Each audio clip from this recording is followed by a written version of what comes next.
What's up, everybody? It's your boy Jordan Kurtz with the comments from the Peanut Gallery podcast. I'd just like to take a quick minute before we dive into the thick of things with our guest to say something about a product that has helped change my life for the better.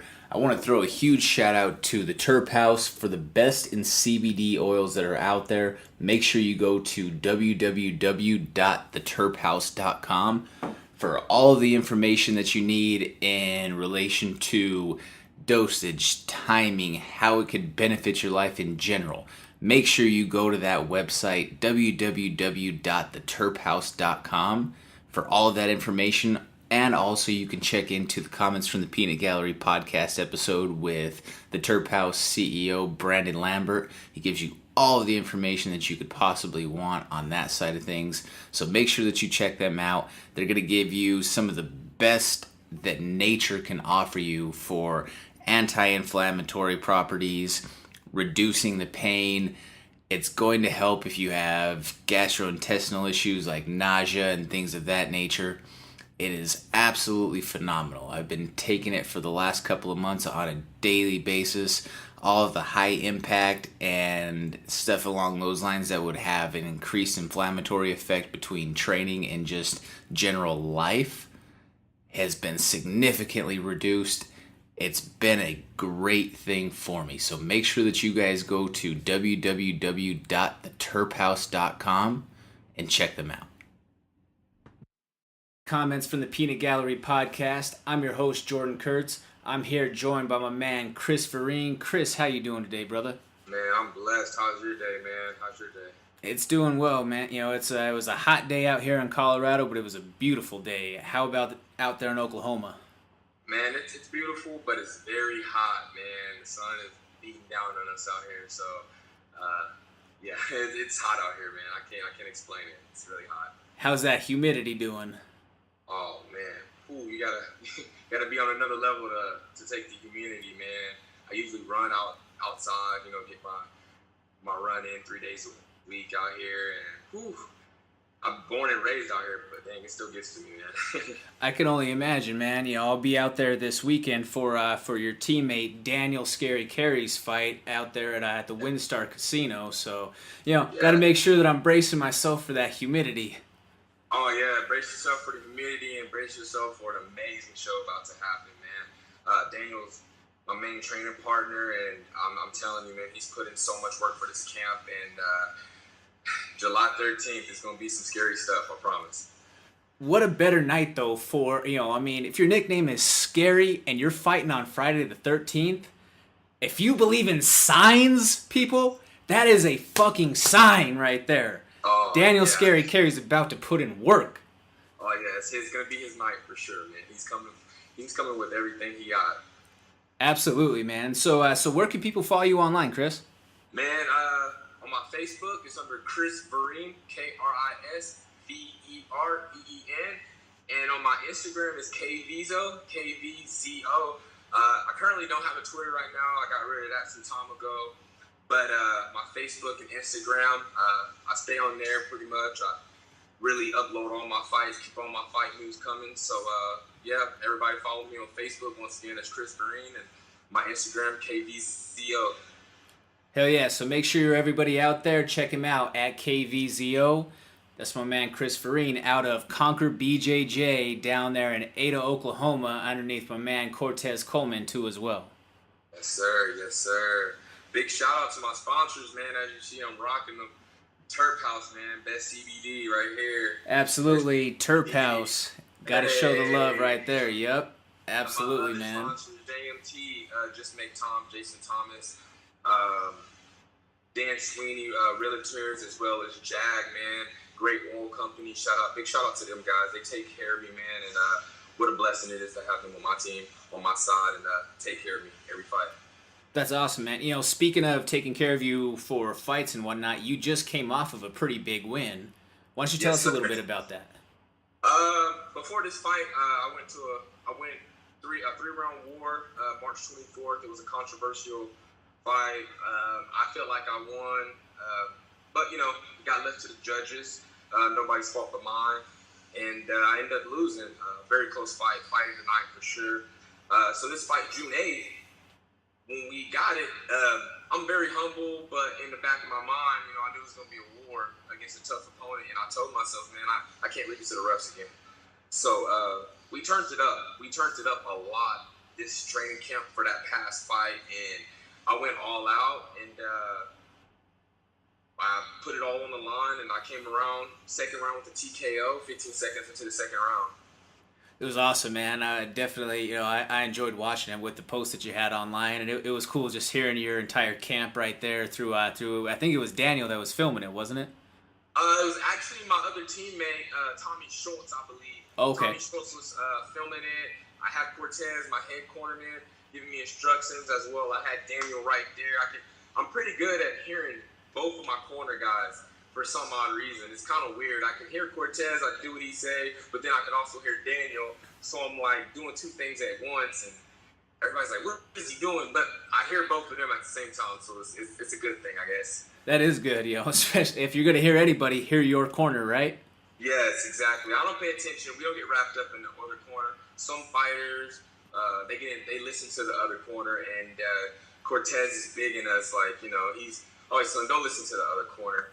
And I trained with Matt Hughes, and he told us never listen to the other corner because eventually you're going to go against somebody and you don't understand what they're saying because they're speaking a different language. So then it's just like, it's a lost situation, Right. Yep. Absolutely.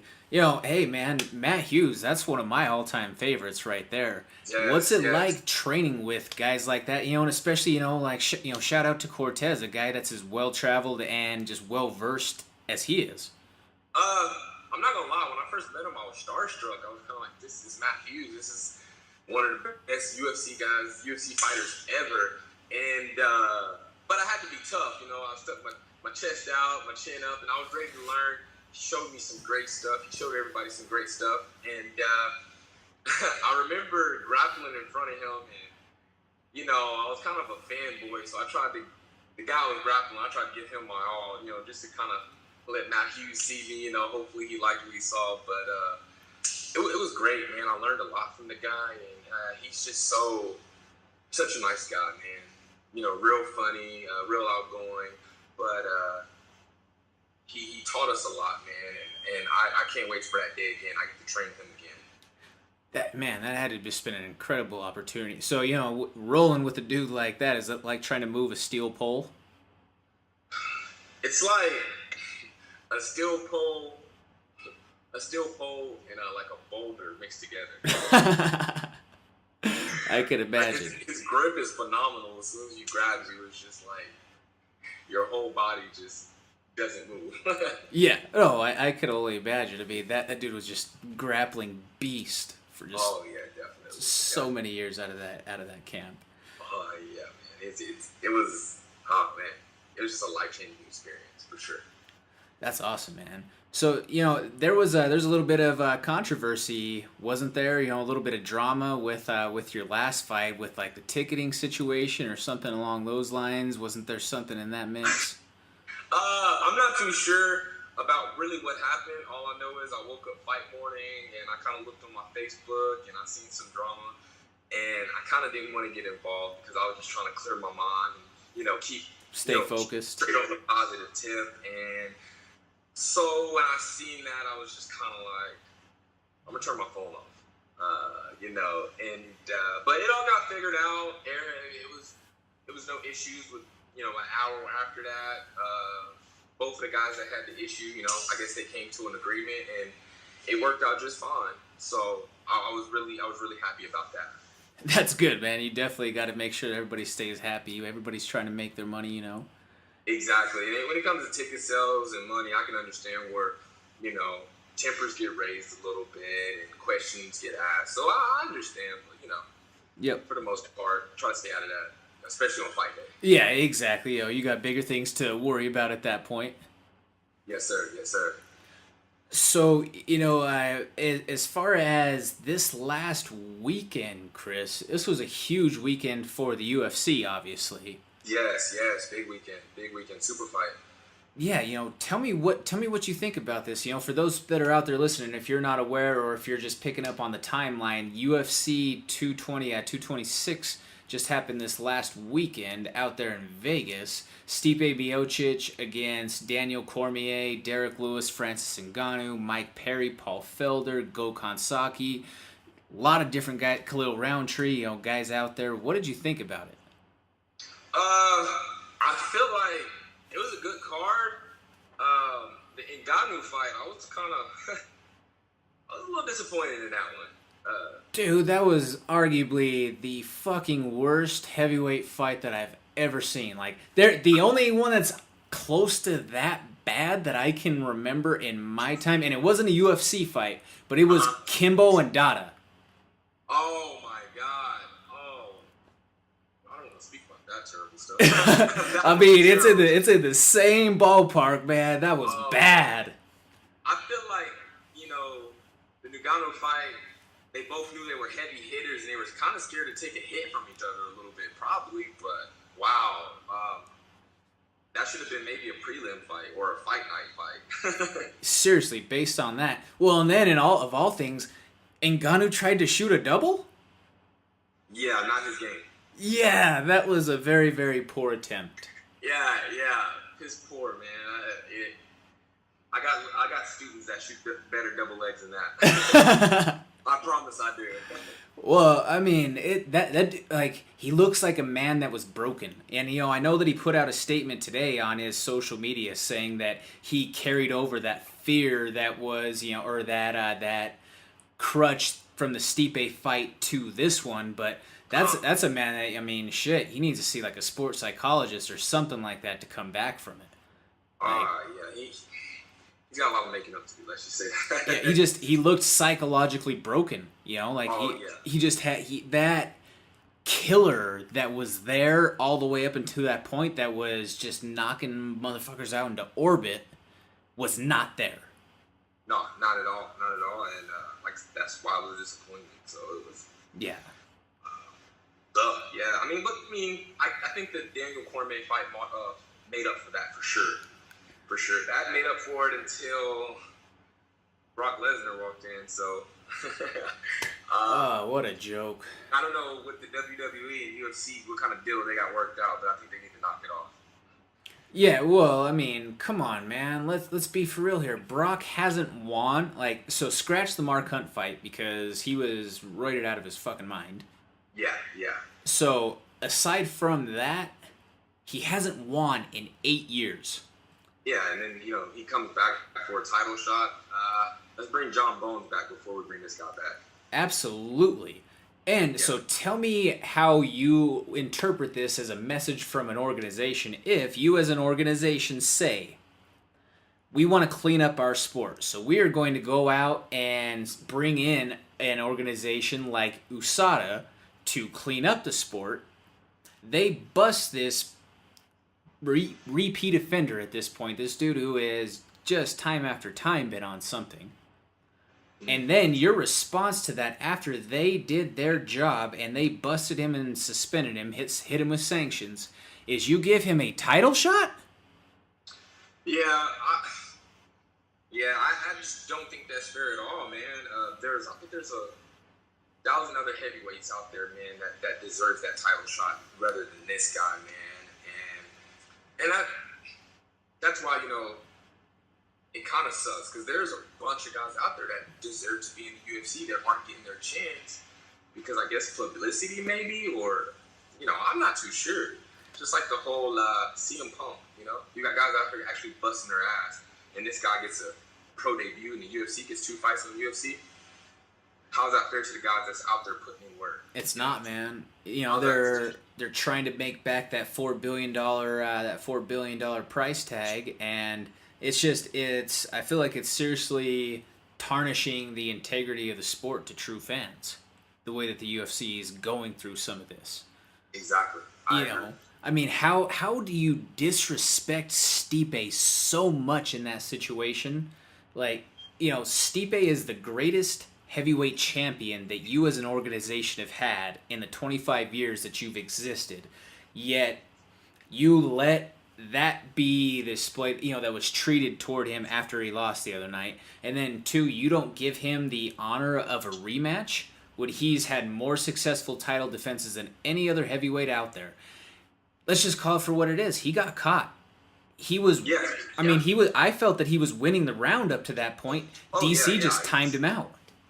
Yeah. No, I felt like he was winning, and just DC is his fighter IQ is very, very high. I mean, that's why he's a commentator. He does all that stuff, and I think he called it before the fight. He knew that there are certain situations that Stipe loses his chin up. Yep. And that's one of the situations he called. But I agree. I thought Stipe was winning the fight until then. Mm-hmm. But I mean, it's MMA. It happens sometimes like that. Do you feel that the eye poke was any sort of a difference within that moment? I feel like eye pokes. Yeah, I feel like eye pokes do make a difference. Because it was to that eye, correct? It was to. I believe so. Yeah. I think. Yeah. I feel like they do make a difference. I mean, I've seen it. I've seen it with my own eyes that when Cortez Coleman, my coach, fought Rafael Lovato Jr. 2 rounds to nothing. Then an eye poke happens, and we all know how that ended. So eye pokes do make a difference. If you're fighting good fighters with one eye, and at a high level like that, it's gonna make a big difference. I promise. Yep. It's kind of crazy, he always wants to talk all the, all the shit to Bones and everything in that way, but he was pulling the Bones move. Oh, yeah. Definitely. Straight out, fingers extended. Oh, yeah. I feel like that's a rule that should be, taken away, is fingers extended. For that reason right there. I think stuff like that, they need to start making harsher penalties for something along those lines. That has to matter. Yeah, it does, because like I said, situations like that happen. You get poked in the eye and boom, you get hit, or like I said, at a high level like that, it's hard to fight somebody of Daniel Cormier's caliber with one eye. It's impossible. Right. Absolutely, and I mean, I thought that it was going to be a tough fight one way or the other. I didn't think that it was going to go a first round knockout. But, I mean, people, I think, really did kind of underestimate DC, though, too, in the sense that people have forgotten how good DC was at heavyweight just because it's been, 5+ years? Yes, correct. Yes, sir. But, I mean, I could be corrected at this point, but I think that, he's lost maybe only a handful of rounds, only a couple of rounds ever at heavyweight before he made the transition to light heavyweight. Exactly, yeah. So, but that's one of them conversations where only people that actually watch the sport, they break that down, and they realize that. So. Right. Well, and I mean, and he has such a good wrestling base. A 2-time Olympian.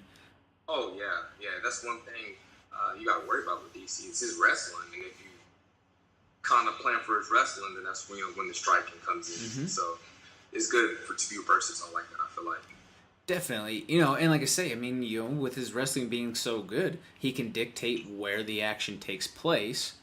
Yes, sir. And so, Stipe is a big man, but Stipe is not as big as like Josh. I'm pretty sure Josh Thompson's bigger. If not, they're very close. Josh Thompson is a very, very big man, and DC threw him like he was nothing. Yeah, that's just high level wrestling right there. Yeah, absolutely. It gets no better. Yeah. So I wouldn't be surprised though, with this whole Brock ordeal, that if we don't see a Daniel Cormier appearance at like a WrestleMania or something like this at this point. Yeah, I'd be. They got Ronda Rousey. They can keep her. Don't take nobody else. Well, I feel like DC, especially with this kind of being his swan song tour, the last year of his fights that he's called so far. He gave him the timeline. I believe his birthday is in February. That's when he wants to retire. WrestleMania is in March. So I don't. I can see that happening. I can see it prepping up. Like I say, this is just kind of the business way of thinking how this might be kind of, going, because Brock, he has to be in the testing pool for, what is it? Is it 4 months or is it 6 months for USADA? Do you know? I believe it was 6 months. And he just re-entered the pool, so, if he takes another fight, he said he was possibly alluding to a Gustafsson fight at 205 in the meantime. And then, so that would put Brock probably at, that February point somewhere in there. Correct. Then you get the WrestleMania match the next month. Who knows? Yeah, that's crazy. It all adds up. You think about it. Yeah, that's nuts, man. It just kind of, if you start seeing how, the UFC clearly wanted DC to win. Yeah, definitely. For that reason right there, for Brock to walk in the cage, the whole little push and right. Yeah. And let's call it for what it is. DC's polarizing. Yeah. He's grown on me a lot. I used to absolutely hate DC. I've actually always been a fan of him, man. I really always liked his wrestling and just watching him and John Bones, That's why I hated him. It's because I've always been a huge John Jones fan. So just like, you know what? Fuck this guy. But yeah, no, for sure. And I feel like that's a bunch of John Jones fans. Yeah, that's how they felt. They didn't like DC for the longest time. That was such a big rivalry, Right. So. But, for me personally, man, it's been more and more a thing of it's hard to hate on DC because he's done everything the right way. Mm-hmm. He's never had any sort of performance-enhancing drug test that he's failed, anything along those lines. He's been a true professional and a consummate champion in that respect, works his ass off. He's only lost to John Jones. So exactly, yes. He's almost 40 while he's doing it. So it's hard to say that he's not one of the all-time best to ever do it. Yeah, I'd put him up there for sure. I say, I didn't give him credit for a long time, but this last week, hats off to him. Yeah, I mean, that man at the age he's at, and like you said, doing what he's doing, give him nothing but respect. You have to.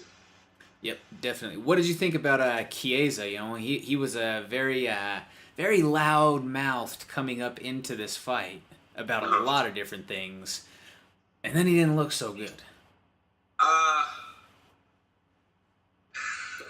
feel like it's one of them things, man. Keep your mouth closed, man. A lot of guys get caught up in the talking. I guess I've been told that sells tickets, man. You gotta talk a little crap, blah blah blah. It sells tickets. But it doesn't feel so good when you lose. So and that's one thing about me is people are, oh, you're so nice, or how are you a fighter? You're so respectful. Just like I'm not gonna sit here and talk a lot of crap when I know I gotta fight this guy. So what's the reason to talk crap when you're being locked in a cage with the man that's talking crap? So, but he definitely got handled. So. I feel like there's a lot of, a few different mindsets or, a couple in that respect for, it seems like you take the very true martial artist approach to it. The respect, the self-respect, respect for opponent, respect for the competition sort of aspect. Am I right by that? Yeah, no, you are, for sure. 100%, I agree with that, man. True martial artists is always respectful, no egos, man. No egos. So I agree with you 100%. So where does that come from? How long have you been training for? I guess I should ask. Technically, I'm going on 2.5. 2.5 years strong, man. I never thought I'd be going this long. Honestly, it's crazy. If somebody would have told me that I'd be doing what I'm doing now, I would have looked at him and laughed. Football my whole life, man.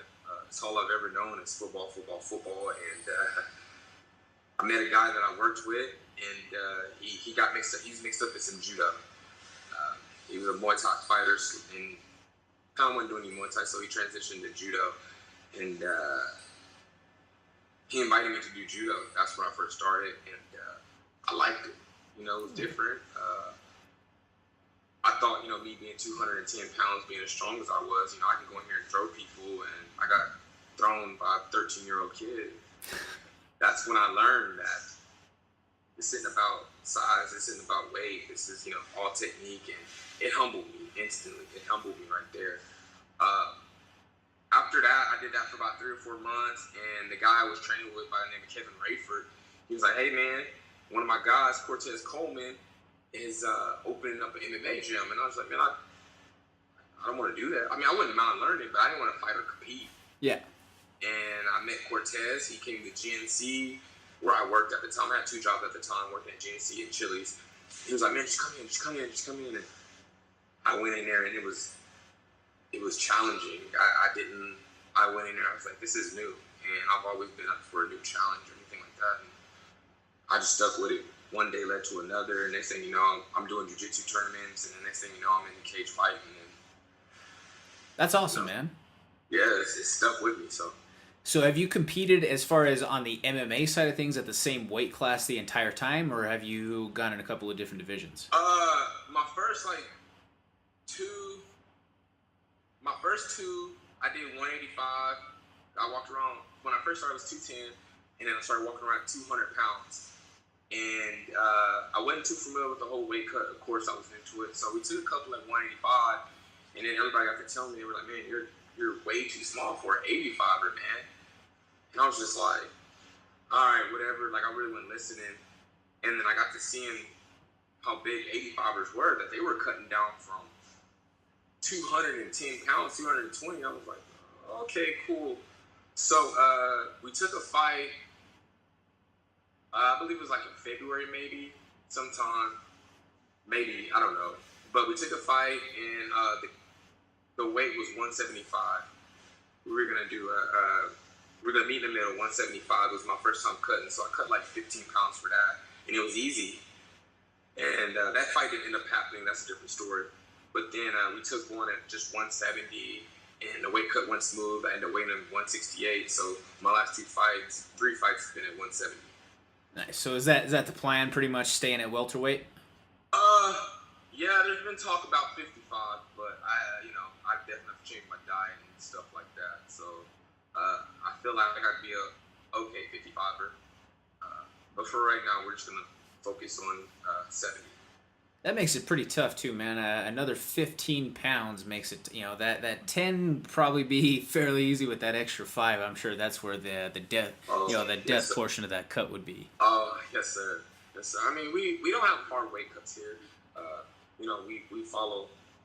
We follow the plan of Cortez Coleman, man. When it comes to weight cut, he knows what he's talking about. We just he's been in the game for so long. He's seen it so many times. So he gives us what to do, and we just follow it. And I don't think a fighter under our camp has ever missed weight. That's awesome, man. That's just, I feel like that's a hats off to straight up just discipline and the hard work and dedication. You know what I mean? Like, no, definitely, yeah. I mean, by all means, never easy cutting 20 pounds. Yeah. So do you have any sort of crazy weight cut stories or anything like that? Usually after enough time in the game, everybody has a crazy one. I feel like it's not really crazy to anybody else. When I was like 168, I remember I hadn't looked at myself in the mirror at all, and I looked in the mirror and I kind of like freaked out. I hadn't seen my face like that in so long, and I was just like, oh man. And then it hit me. I put on my underwear, and I was like, my underwear was kind of hanging off me. I was like, what's going on? I was like, this isn't right, man. This isn't right. And so, I mean, that might not be crazy to a lot of people, but for me, for someone that's only been in this game for 2.5 years, going on 3, that's absurd. I haven't been 170 since like 9th grade, maybe, Right. So, and I'm used to, always being kind of bulky, for football, being safety, but yeah, that was the craziest stuff for me. If you don't mind me asking, after you cut down to 70, day of, what are you usually stepping into the cage at? Probably like back to 190. Hydrating properly, eating correct. You kind of put your weight back on. I feel like a lot of people, after they weigh in, they're just like, oh, I gotta eat, and they just chow down. And what they don't understand is that next day you're gonna pay for it in the cage, Mm-hmm. So we hydrate and we eat properly after our weigh-ins. Cortez is always there for us, telling us what to eat, what to get, what not to get. And, so we hit the cage back regular weight. And it really helps. It really does. Oh, no doubt. There, that's where I with talking to a lot of coworkers, fans, anybody out there who just pretty much I'll have a conversation with the wall. Let's be honest with it. I could talk a lot, but when they start talking about weight and all of that, I tell them like you don't understand that when these guys are making weight, you're 170 for all of 5-10 minutes when you're stepping on the scale for the commission. Exactly. Yes, sir. You're aiming for that small amount of time, and then it's time to replenish your system. Yes, sir. Yes, sir. And that's where it becomes tough. That's why the sport's not for everybody. Because, like you said, we're 170 or 168 for 5 to 10 minutes. We cut all this weight for 5 to 10 minutes. Mm-hmm. And then that's where I get a lot of people that then ask, oh, well, so if everybody is blowing up to different weights after, then why do they have weight classes? Well, that's kind of just how it is for a baseline on that, I guess. Like, I don't have the best overall answer to that direction. I feel like there's definitely some improvements they can make in the side of safety. Oh, definitely. I agree with that 100%. Couldn't say any better, man. Especially because state by state, it's different based on hydration rules and being able to do IVs and all of that sort of stuff. I almost feel like, to a certain extent, that there needs to be some sort of uniform practice. Because, like say, you've been used to fighting in, Oklahoma or in Texas or, in that regional, circuit at that.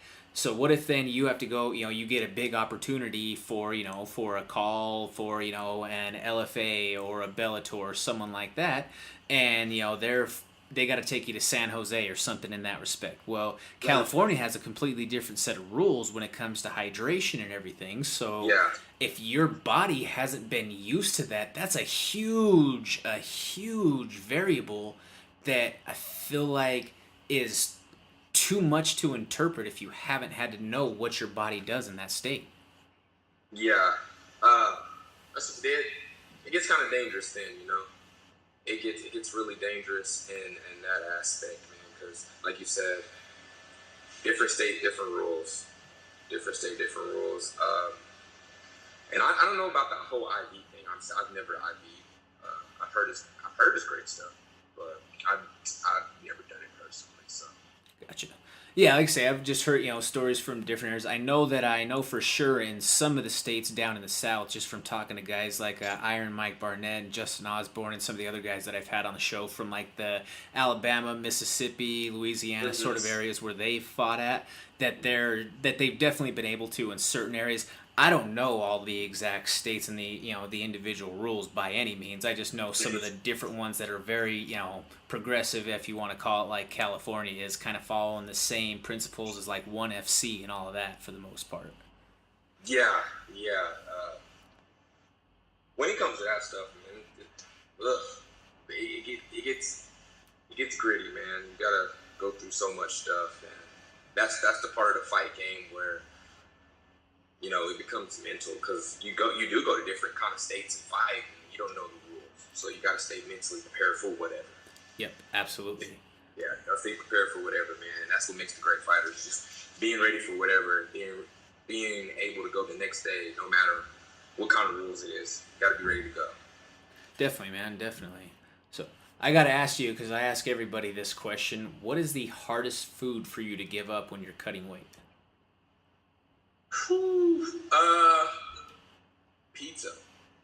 Pizza. Okay.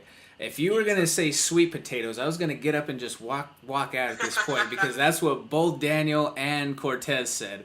I was like, this must be a fucking Oklahoma thing over here with sweet potatoes. If you said sweet potatoes too. No, pizza for sure, man. Pizza. I love pizza, man. Either pizza or fruit snacks. Okay. I love fruit snacks. So if anybody's listening to this and y'all just wanna ever send me a care package or just want to be nice, fruit snacks. Fruit snacks is me, man. That's what I love. And when it's time to cut weight, I hate giving that pizza up more than anything. What's your favorite flavor of fruit snack? Man, honestly, I just like the fruit punch Welch's kind. Okay. The little blue bag. Oh, man. I could probably eat those all day. I think when I lived in California, I lived in Palm Springs for a couple of years, and one of my teammates, they knew I liked food snacks. They went to Costco and bought me a big box of like 80 count. No lie, I think I had that whole box going 4 days. Jesus, dude, did you have the worst stomach ache in the world? Oh man, we'll talk about the worst. I'll never eat an 80 count that fast again. I promise. I can only imagine, and I can only just visualize why. Not a good picture. No, not at all. Not at all. I learned my lesson the hard way. I still eat food snacks, but not that fast. Not that fast. So yeah, I learned my lesson. What's your go-to type of pizza? I like mushroom or supreme. Okay. Mushroom Deep dish or thin crust?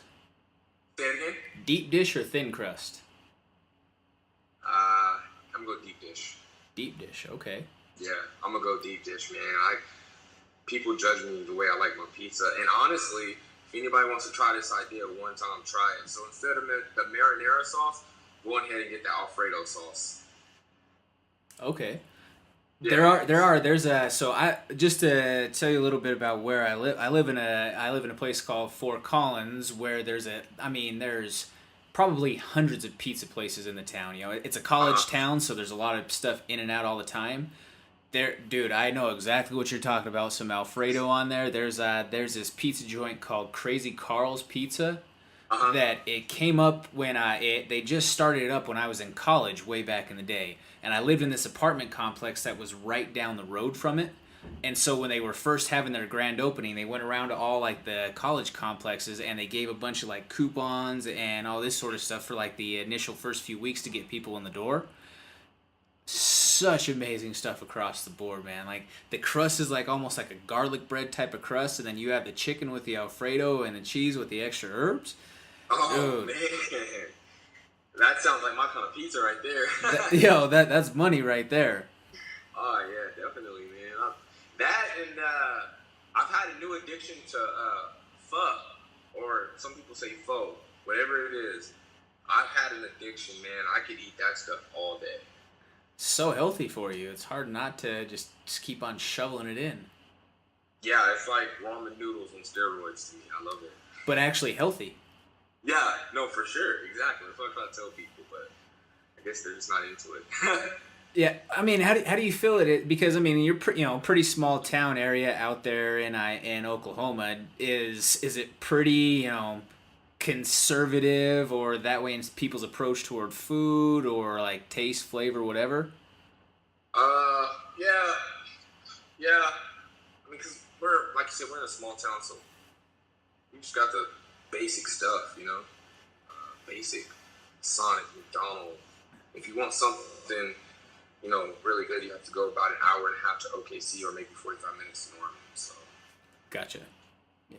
We have to just have the basic stuff. So it sucks a little bit. Variety is definitely a good thing, but sometimes, man, variety is almost a curse too, because you sit there and you just banter back and forth for half an hour trying to figure out where exactly it is that you want to go, versus only having those couple of choices. You know what I mean?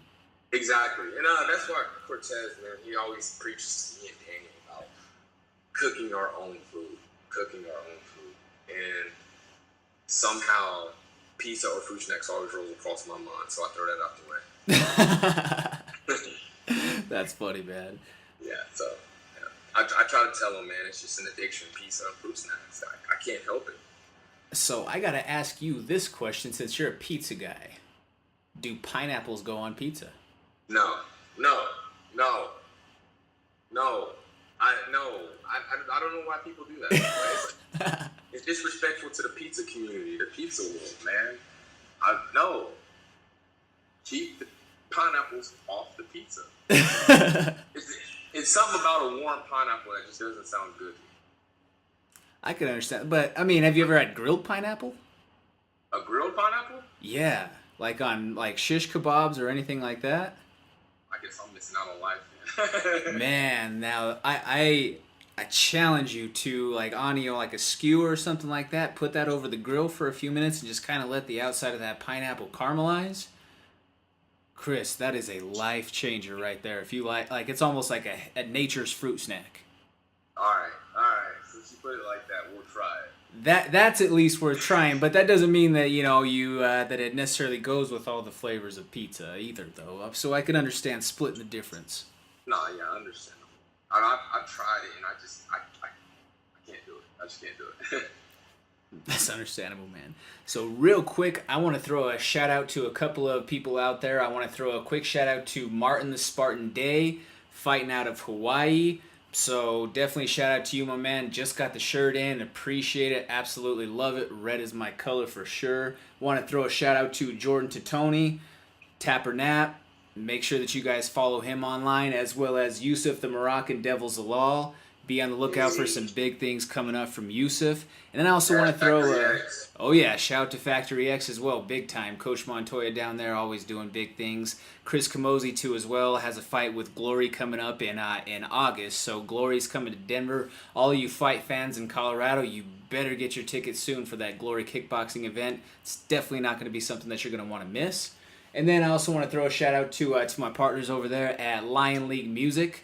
They're doing a lot of great things with Colorado artists that are up and coming. So make sure that you give some love to everybody across the board. And of course, shout out to the Terp House for the best in CBD out there. Got Terps? We sure do. Yes, sir. Always, man. Huge shout out to everybody that supports me. All my sponsors, Terp House once again. Everybody, man. From everybody in the gym to my family. It means a lot, man. This journey isn't easy, and I try to tell people, man, the support of the fans keep us going. It does. So shout out to everybody that bought tickets, that bought my fight shirt, that continues to follow me, man, as I approach this. It hasn't been easy, but it's been good so far. That's awesome, man. You have our support here 100%, man. So we're definitely looking forward to keeping up on your career and how you progress through all of that, man. So only looking for bigger and better things coming. Oh yeah, definitely, man. And everybody that's listening that hears this, my teammate goes to war July 13th, man. Shout out to Daniel Scarey, Carey, my main training partner. I watch him grind every day, man. He puts in so much work, so you guys will get to see how much work he puts in for this fight. I promise you, it's gonna be a treat. July 13th, Bellator 202, I believe. 202, yes, sir. 202, man. So go ahead and treat yourself. Grab tickets for him, man. Hit him up. Yeah, man, up and coming star. I promise. Absolutely, and I know it's up in the air how it's going to finally ultimately shuffle out just based off what I was talking to Daniel the other night. There is a chance that he may get bumped to the TV portion, so keep your eyes peeled for the Paramount Network. For the card in general, you're not going to want to miss it. Going to be great fights.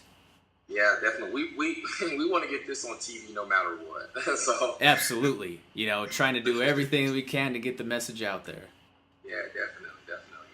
Thank you for having me, man. Shout out to you for having me, man. Oh, absolutely, man. Thank you for coming on the show. Always, always love being able to help support the network that we're just continuing to build with each other. I feel like there's no reason why we can't help each other in as many ways as we can. Exactly. Yes, sir. I agree. So, quick couple questions for you as far as the fight game and your preferences, if you don't mind. What is your preferred style? Like, if you had to say, this is my bread and butter, what is your bread and butter?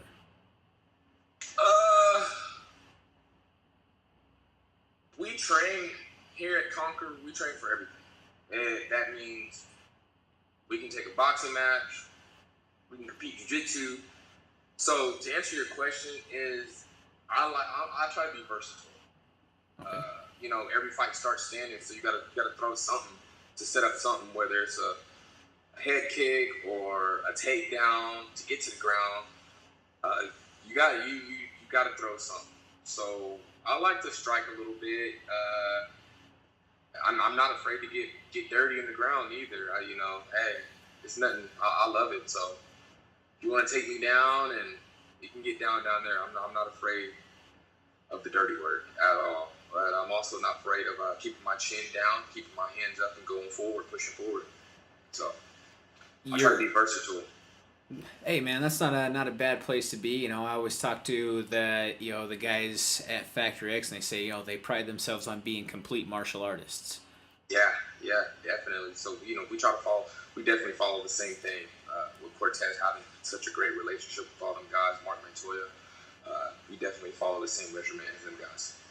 Definitely, man. So if you had to call your ideal finish, is it knockout or is it submission? Submission. I want. I would want to submit somebody with a go-go plotter or a omoplata. That would definitely be a rarity for MMA, yeah, but that would be awesome. That would be. I think everybody goes to fights looking for a knockout. Everybody goes to fights. Oh man, knock him out, head kick him. But only true martial arts and true jiu-jitsu guys will appreciate seeing someone get a omoplata or a go-go plata. Yep. Something like that. That's one of my dream finishes. Yeah, well, I feel like that's pretty cool, man. I can hope, right? That's a unique way. I wouldn't have thought I wouldn't have thought that you would have thrown out that exact submission for it. That's pretty cool perspective to it. So that's awesome. Yeah, I try to be different. I like to think I'm different. So. Well, I mean, it's been something like that has been done so few times. That's why the only couple of times that it has are so memorable. Oh yeah, definitely. So I want to add on to that. Maybe we'll get to see it on TV or SportsCenter Top 10 or something. I feel like as the jiu-jitsu wave kind of continues to pick up momentum, we might see a little bit more of some of these, I don't want to necessarily say rare, but rare for MMA type of submissions. Because, in your jiu-jitsu tournaments and comps, those aren't the rarest things in the world for those to happen just there. But I mean, stuff like 10-finger guillotines to bow and arrows to, if the rare twister ever comes about, stuff like that, you're starting to see a little bit more and more. Like, I saw from some of it wasn't this last weekend, but I can't remember which fight it was, that there was somebody who finished with a 10-finger guillotine. Like, you don't see that too often. Oh, no, you don't see that too often. Neither do you see people finishing Ezekiel choke from bottom. True. But isn't there like a Russian or he's somewhere from over there that has a few of them right now? I can't remember what card he's fighting. There's a guy in the UFC that has 2 of them. Yeah, exactly. Big boy, right? Yeah, guy mounted him when he got it. The last one I didn't see, I heard about it. The last one I heard, he got the Ezekiel, fell like he knew he had it, so he fell on his back with it. But that's still like hard to do. I don't think people understand that.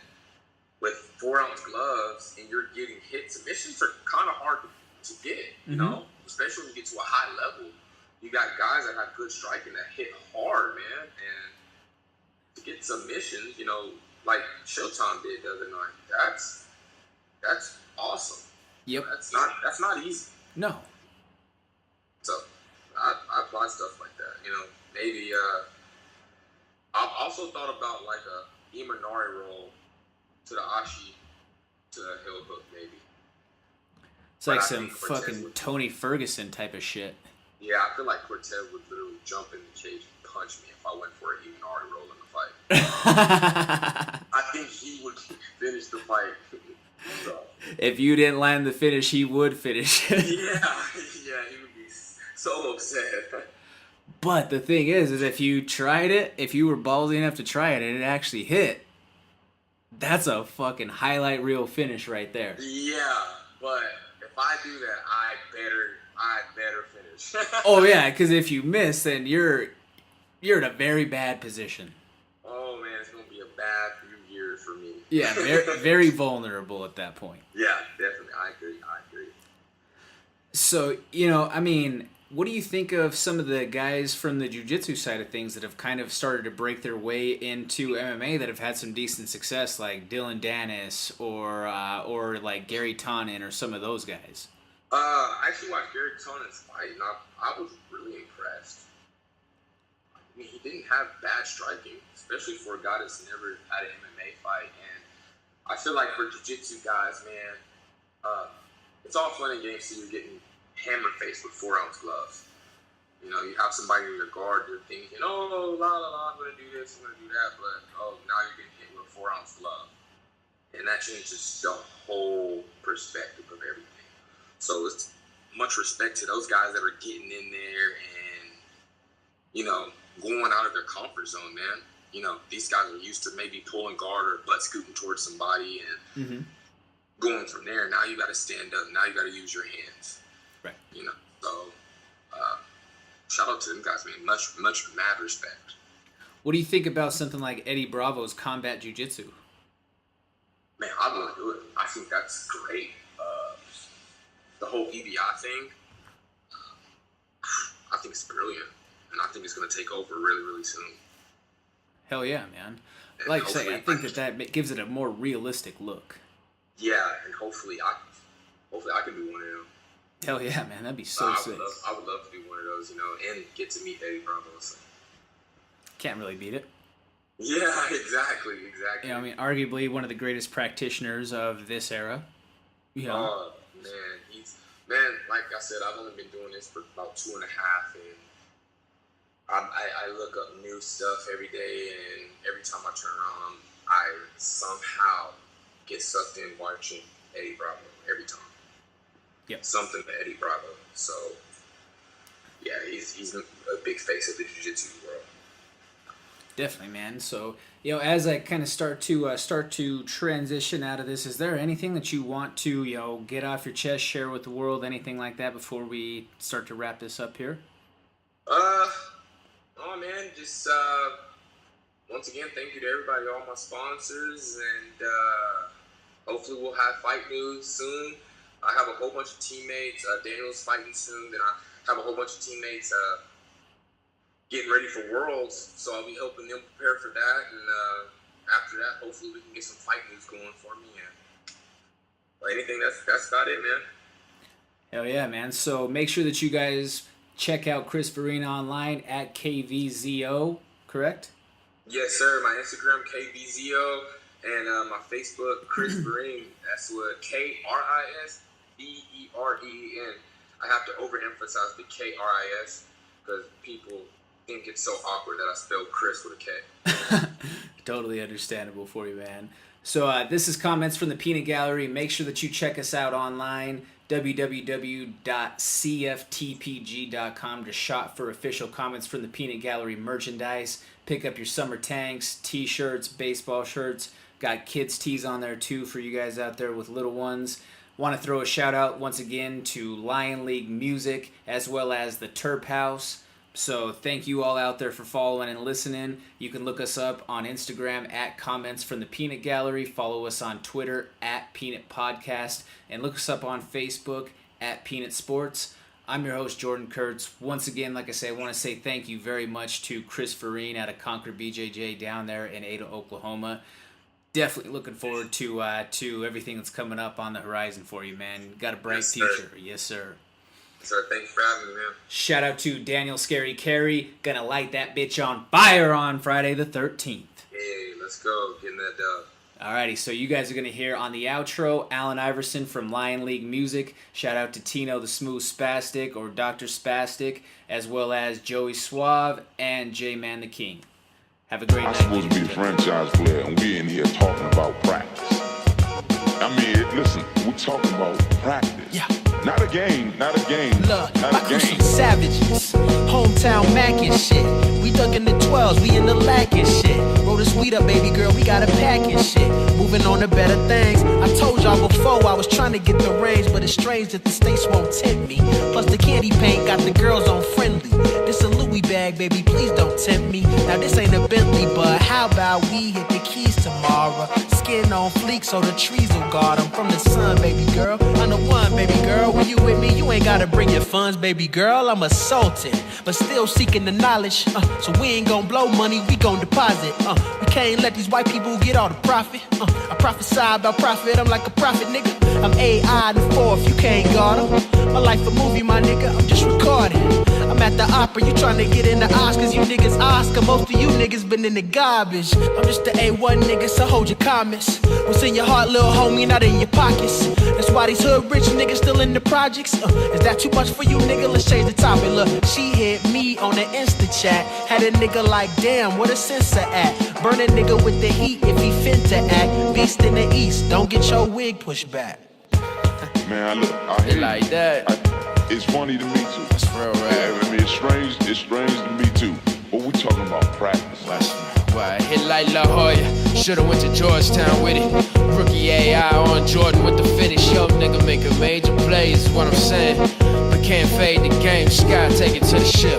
All the way to the peak, go fleece. I know a little something about Greece. Seen things like the other side of the globe. It's south of the borders, you can go. That's why my rap's so political. Maybe I should go and get a job at Politico. Analyze video, cops getting criminal. But God bless with the style so lyrical. Flow magnificent, sound so spiritual. Got the juice, you looking right amiss to me. Might spit it at my phone but won't do me. Heard they got caught up, but not how I got rushed. But that's what happened on the other side of rhyme. Niggas under pressure doing crime. Got niggas darting for the 9 as soon as niggas cross the line. Black suits for the service. Trying to dodge it on purpose. Tired of seeing all your homies in hearses. Hate a nigga hit you up for it, don't purchase. Hate it when she calling for the raw when I'm working. Inking my future, watching this circus. Real in the jungle, they been scared in the churches. I got the code, Da Vinci on spokes. Ride slow, that's candy on snow. Eyes closed, old school getting blow. Here for the dough, just thought you niggas should know.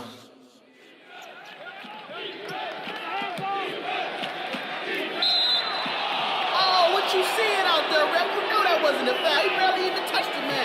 Hey, ref, let me holler at you real quick, player. Let me holler at you. Come on over. Let me holler at you real quick, player.